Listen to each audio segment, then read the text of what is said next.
we're back on it, and I'm out of isolation. So the 12th was yesterday, so I'm allowed, and they've informed me that I can come back to site today, and I'm out of isolation. So I'm pleased I've been healthy, no problem at all. Makes you wonder at the end of this isolation period that you feel that it was a waste of time, but it's not. We have to be careful. We have to be careful about the people we're working with, our family, and the people, our customers. Everywhere we go, we have responsibility at the moment. So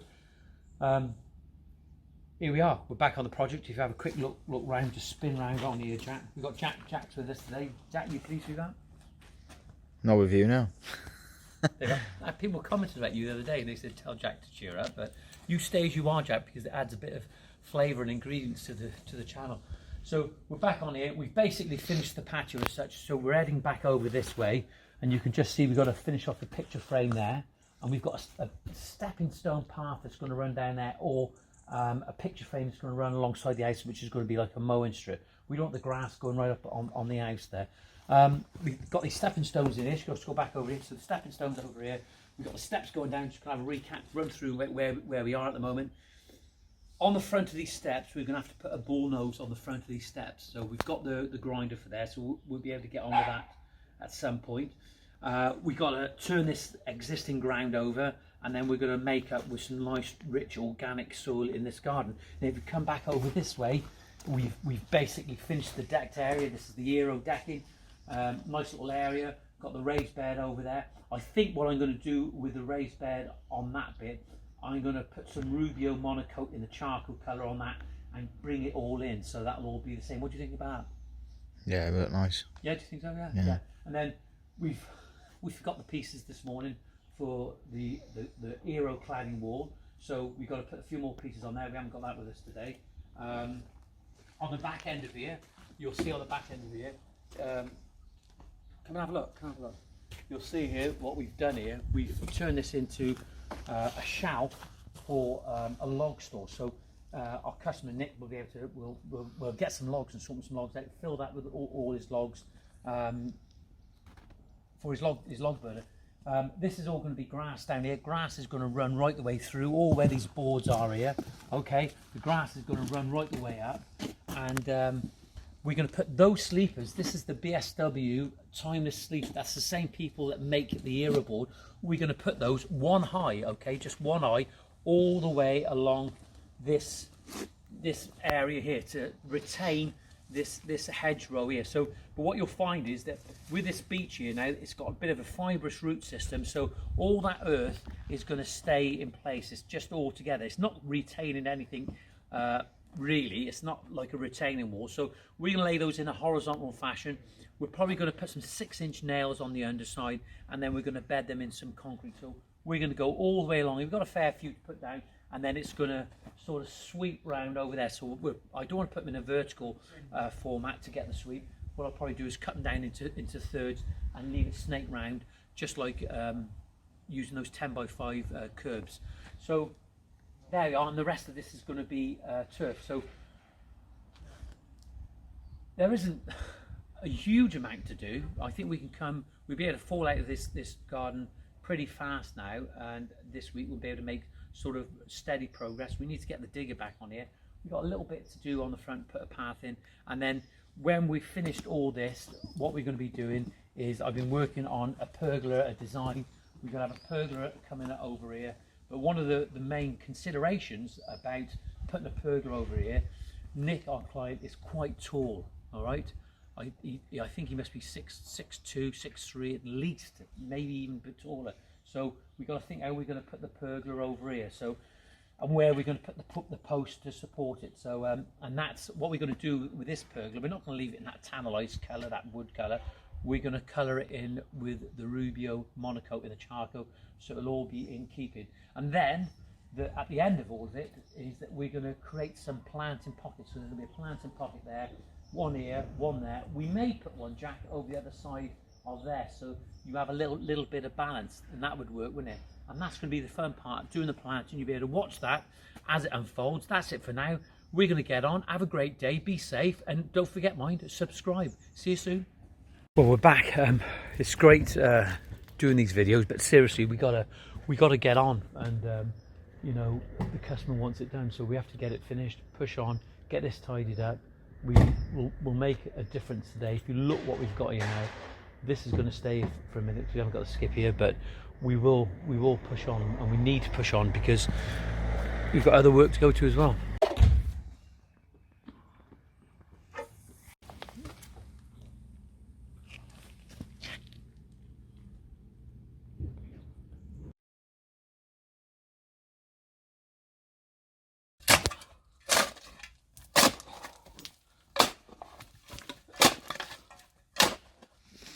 That's just, yeah, you're just doing a bit. What? After having a week off, that's all. This is listening to Jack's observation, so I've had a week off. 2 weeks, isn't it? Oh, 2 weeks, yeah. Yeah, 2 weeks. I forgot about that, yeah. Can you actually see the difference in me now? No. Say something positive. So here we are. Seriously, what we're doing now is we're going that little bit of extra depth. We've got it on that side going down there, but we haven't got it here. We're going to be putting this on probably a 3-inch bed of concrete. It's not retaining nothing really. It's retaining about 200 mil, so it's not retaining anything. So it'll show there's be some real definition between the hedge, and you've got to remember, if you look underneath here, let's have a look underneath here now. Let's pull these. This is a beech hedge. You can see the pin curb there. All right, get down, Jack. Have a look. See if our viewers can actually see. There's the pin curb. And what you normally find on site, there, a lot of these groundwork companies, they have a huge amount of concrete. I'm amazed how this beech has grown here as it has done, and obviously it's getting its nutrients from somewhere. But all the way along here, this is filled with concrete. So none of that path is not going anywhere at all. And some people will say that maybe put some 6-inch nails on the back of a sleeper on the underside isn't enough, but it's just one sleeper. It's 200 mils retained, for goodness sake. So we're going to put the concrete in, get the nails in, and then we're going to come all the way along here. We want this done today. Is that right? Yeah. So here we are. This is the timeless sleeper, and it's looking good. Coffee. And we're laying it on a coffee's now. Laying it on a dry lean bed, and we've got 6-inch nails underneath. And as you can see, it's not retaining nothing at all really. We're using a string line, keeping away from the line. That far one needs to be adjusted a little bit, but what we'll do when it's gone off a little bit, we'll maybe put some concrete on the back with some nails in the back there, but they look pretty good. Well, we're coming across, just looking at this, Jack and I were just talking about autumn colours, and you can see that Acer there is shed its leaves, but the beech always, copper beech always sort of hang on. You'll always have a fair bit of leaf, but it is a deciduous shrub, and I think that we're going to put some more whips in here to thicken it up, and you can see the odd little gap along there, but good hedge.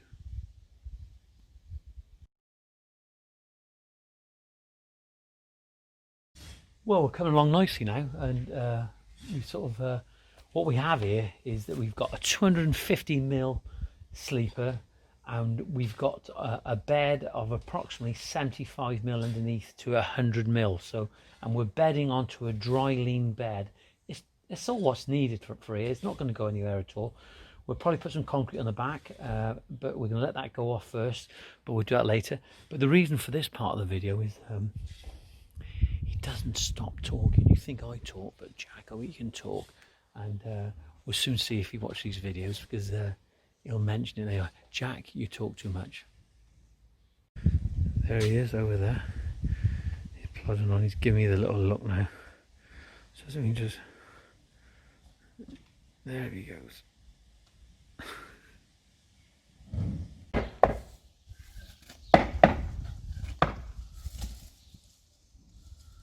There we are. So what we have here, this is a timeless sleeper from BSW, as I've said before. But in the industry, in the sawmill industry, or the forestry industry, they call this a wet product. So this is still green, okay? But what they've done with this timeless sleeper, to give it this aged look, they've burnt it. So what we have here, we have a 2.4, which is 8 feet, and then we have a 250 by 125, which is 10 inches by 5 inches. It's a thick sleeper. So what we're doing with it, we're putting some 6-inch nails in the bottom, quite a few of them, and we're going to do that later on. We're going to put some 6-inch nails on the back, and we're going to concrete up to a certain height. And as I said before, this isn't really retaining anything at all. You know, I mean, you're talking probably 8 inches. This ground absolutely solid. It's not going to go anywhere. And what you've got to remember is that when all these are connected as they are, that's going to have its strength. The other thing, what you've got to think about, as I've said, is that when you look down the line here, it's almost like brickwork where you keep that gap from the line, and hopefully you go parallel all the way. But that wood is going to go, it's not going to be exactly true. It's going to go in and out a little bit. So this is a little bit like laying those 10 by 5 curbs years ago when you're doing civils and road building. When you're laying those 10 by 5s, you find that the concrete would deviate, so it wouldn't exactly be true. And the other thing, what we've got to think about, that the pin curbs that we're running parallel with, they're going to go out as well a little bit. I've seen some pin curbs the other day. They was literally bent like bananas. They were really bad. Literally, they were awful. So then that's not going to be exactly true. We like to think it's going to be true, but the fact is they're not, and they're going to go up and down a little bit. But what we can do with this, we can go from A to B, and if it goes up or if it goes down in the middle, that's absolutely fine. So we're laying it to the truest form that we know. But they do look good. We've got Jack on that end now, that last sleeper, because we're next to the pin. That's going to have to go in a little bit, but we'll do that later. We're actually putting it like the same way as when we're laying the curbs. We're putting it on a dry lean mix. Okay, normally years ago we would put it on a curb brace, and I know that a lot of curbs are laid in with machines now. They're not lifted generally by hand because they're a lot bigger, they're a lot different. But the method of using a lean mix is still the same. You wouldn't lay it on a wet mix because it will just crack. And you find that with a lean mix, okay, there's moisture in the sand when it arrives in the ballast, and also the damp in the ground is going to help to cure that lean mix. I'll be able to show you that tomorrow, but it's looking good. You ready? What have we got there? 280. So what we're doing, oh, that was a clip.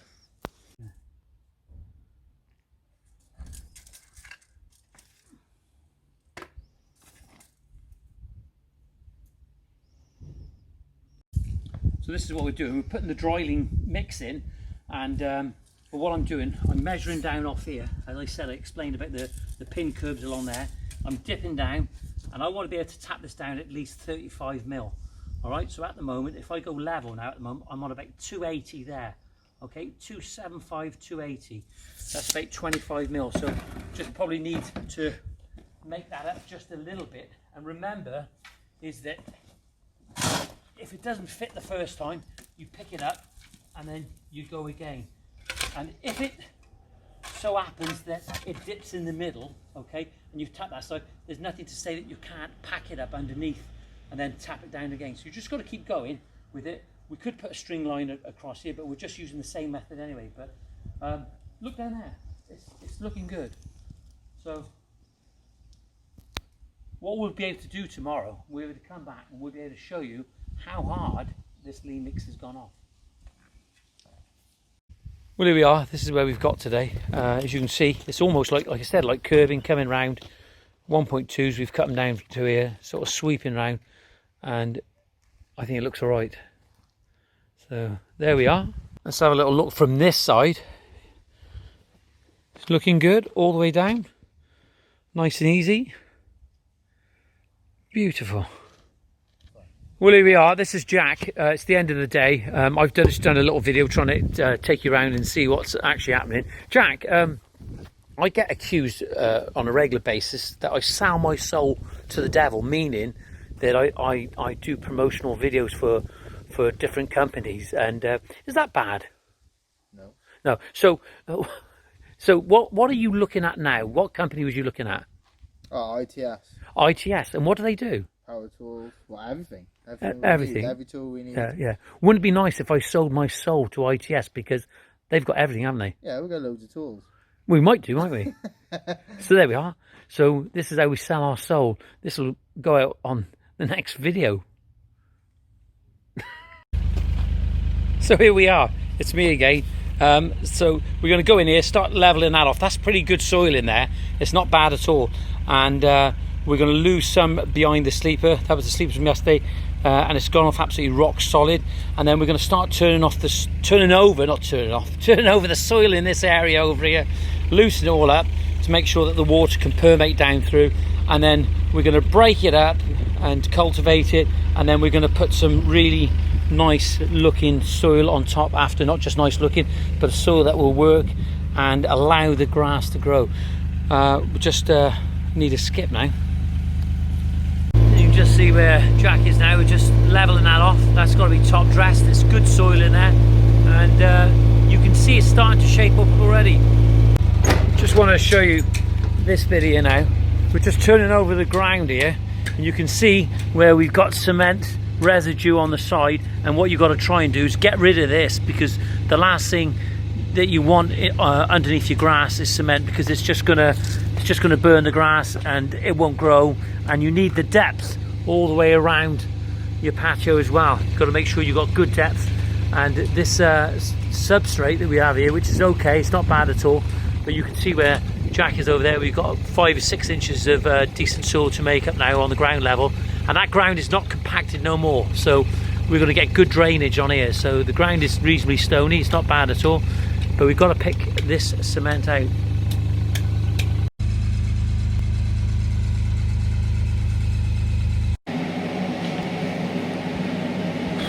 Morning.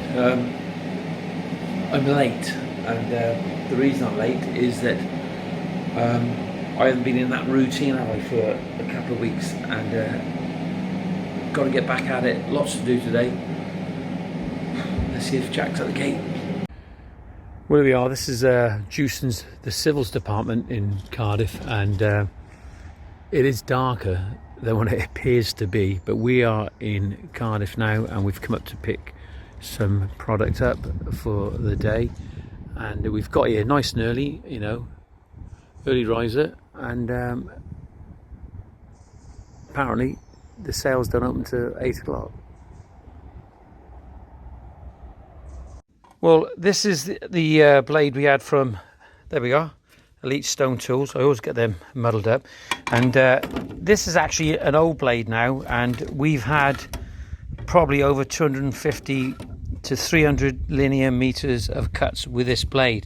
And if you have a look at this mesh part here, this is the cutting part of the blade, and as you can see, in comparison to the new blade that we have on here, let me just pull that up there now so you can see on here.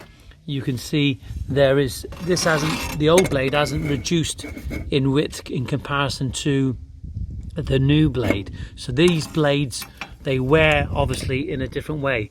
So we're going to be doing our first cut with this in just a moment, and onwards and upwards, I suppose. So thank you, Henry at Elite Stone Tools. You're a star.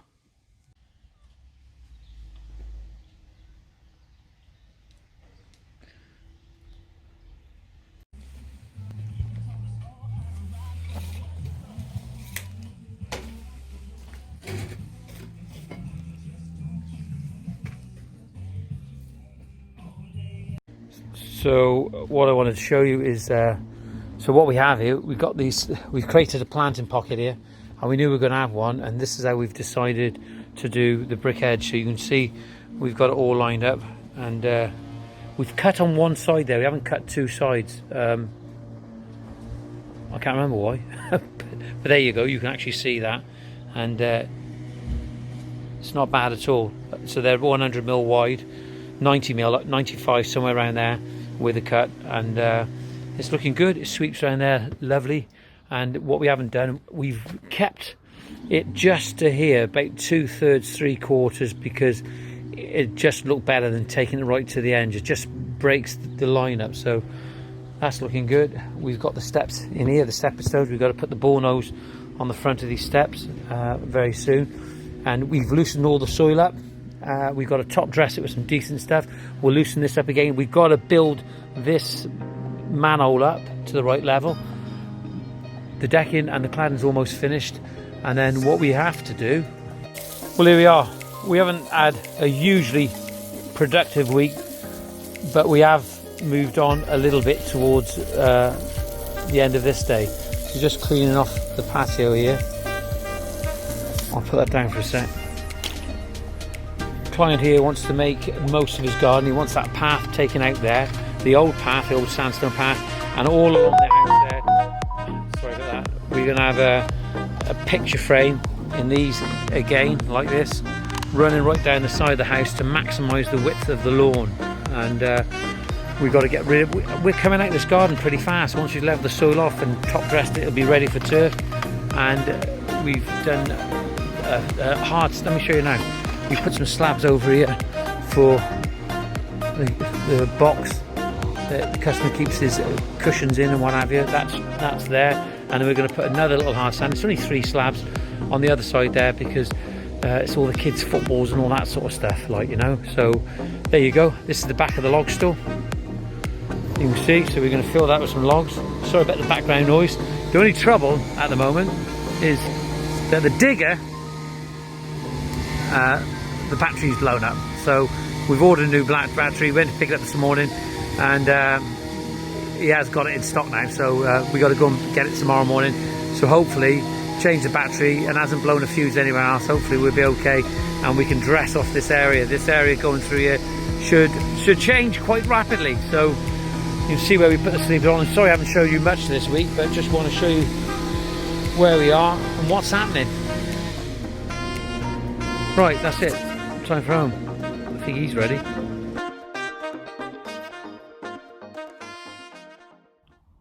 There you go. No hashtags. No tagging anyone in. Being on the daily grind. Some bread, butter, and a good old stew.